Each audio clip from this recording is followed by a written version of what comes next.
તો સ્થાનિક સ્વરાજ્યની ચૂંટણીમાં હવે પ્રચારના મુદ્દામાં વ્યક્તિગત આક્ષેપબાજીનો પણ ઉમેરો થયો છે। જૂનાગઢના માંગરોળમાં સભા દરમિયાન મુખ્યપ્રધાને શંકરસિંહ વાઘેલા પર આક્ષેપ કરી ખજુરાહો કાંડને યાદ કર્યું। તેમણે કહ્યું કે મતદારોને અપીલ કરી કે ભાજપને બહુમતી આપજો, નહીંતર અગાઉ શંકરસિંહ 40 લોકોને લઈ ગયા હતા અને સરકાર ઉથલી પડી હતી તેવું ન થાય તેનું ધ્યાન રાખજો। આ પ્રસંગે મુખ્યપ્રધાનની હાજરીમાં ગુજરાત જનતા પાર્ટીના 50 આગેવાનો ઉપરાંત 1000 કાર્યકરો ભાજપમાં જોડાયા હતા।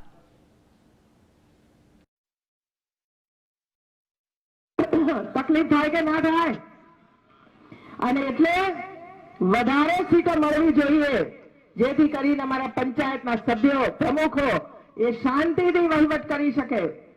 નહીં તો ચિંતા થાય કે વળી પાછા કોઈ જતો ના રહે, ભાઈ સાચવજો સાચવજો સાચવજો। જેમ શંકરસિંહ વાઘેલાએ બધાને પકડી લઈ ગયા હતા અને આખી સરકાર જતી રહી હતી, એવું બને મિત્ર એવું છે। અને આ જે વહીવટ આપણે કરી શક્યા છીએ એનું મૂળ કારણ એ જ છે સ્ટેબલ ગવર્નમેન્ટ, સ્થિર। તો આ સાથે અત્યારે ફરી રોકાશે બ્રેક માટે। આપ જોતા રહો GSTV।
બ્રેક બાદ આગળ વાત કરીએ તો 4 માસ પહેલા અનામતની માંગને લઈને સરકાર સામે મેદાનમાં ઉતરેલા સરદાર પટેલ દળનું વાવાઝોડું હવે નબળું પડતું હોય તેમ લાગી રહ્યું છે।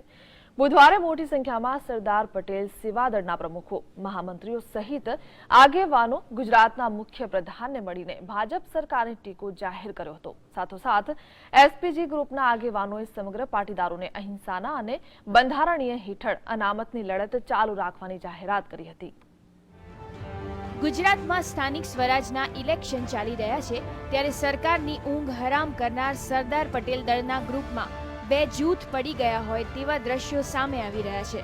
બુધવારે મોટી સંખ્યામાં રાજ્યભરના તમામ જિલ્લાઓમાંથી સરદાર પટેલ જૂથ ગ્રુપના આગેવાનો ગુજરાતના મુખ્યપ્રધાન આનંદીબેનને મળવા પહોંચ્યા હતા।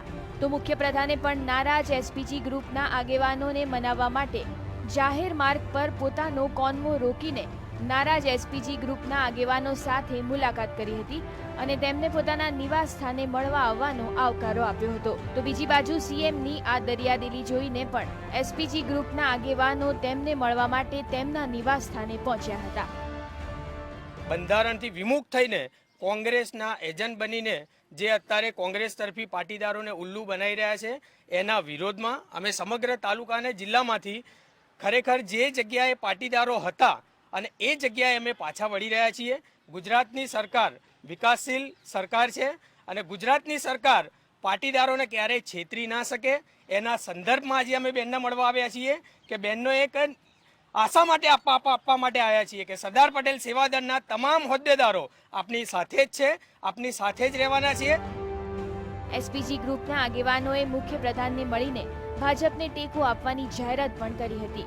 જો કે આ જાહેરાત પાછળ આગેવાનોનું કહેવું હતું કે એસપીજી ગ્રુપ કોઈ રાજકીય પક્ષ સાથે જોડાયેલ નથી, પરંતુ એસપીજી ગ્રુપના અધ્યક્ષ હાર્દિક પટેલ અને લાલજી પટેલ કોંગ્રેસ પક્ષ માટે કામ કરતા હોય તેમ લાગી રહ્યું છે, જેથી મોટાભાગના પાટીદારો ફરીથી ભાજપમાં જોડાવાની ઈચ્છા વ્યક્ત કરી રહ્યા છે. તેના કારણે મોટી સંખ્યામાં એસપીજી ગ્રુપના આગેવાનોએ સીએમને મળીને ભાજપને ટેકો જાહેર કર્યો હતો. લાલજી પટેલની કોઈ પણ સ્ટ્રેટેજી નક્કી જ નથી હોતી. ઘડીકમાં આમ ઘડીકમાં આમ. એમને આખું એસપીજીમાં જે સમાજના ગેરમાર્ગે દોરવાનો જ પ્રયત્ન કરી રહ્યા છે. તો આગામી દિવસોમાં હવે એસપીજીમાં શું બે ફાટા પડી જશે? કોને સપોર્ટ કરશો? આગામી દિવસોમાં એસપીજીના હેઠળ આંદોલન કરશો કે સરકારની સાથે રહેશો? અમારું આંદોલન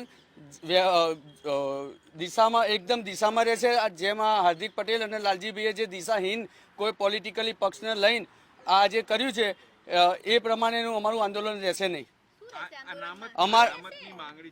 અનામતની માંગણી કાયદાકીય બંધારણને અનુલક્ષીને જ ચાલુ રહેશે. તો બીજી બાજુ કેટલાક એસપીજી ગ્રુપના આગેવાનોનું કહેવું હતું કે હાર્દિક પટેલ અને લાલજી પટેલનું અનામત માંગનું આંદોલન દિશાહીન હતું, જેના કારણે પાટીદાર સમાજને ભારે હાલાકી ભોગવી પડી રહી છે. તેથી આવનારા દિવસોમાં તમામ પાટીદારો અનામતની લડત ચાલુ રાખે, પણ હવેની લડત બંધારણના કાયદા હેઠળ બની રહેશે. એસપીજી ગ્રુપના આગેવાનોએ વધુમાં પણ જણાવ્યું હતું કે કોંગ્રેસ પક્ષ પાટીદારોને છેતરવાનું બંધ કરી દે, કારણ કે પાટીદાર સમાજ હંમેશા ભાજપની સાથે જ છે અને ભાજપની સાથે જ રહેશે. કેમેરામેન શ્રેણિક મહેતા અને મનીષ પુરોહિત સાથે મલ્હાર વોરા, GSTV, ગાંધીનગર.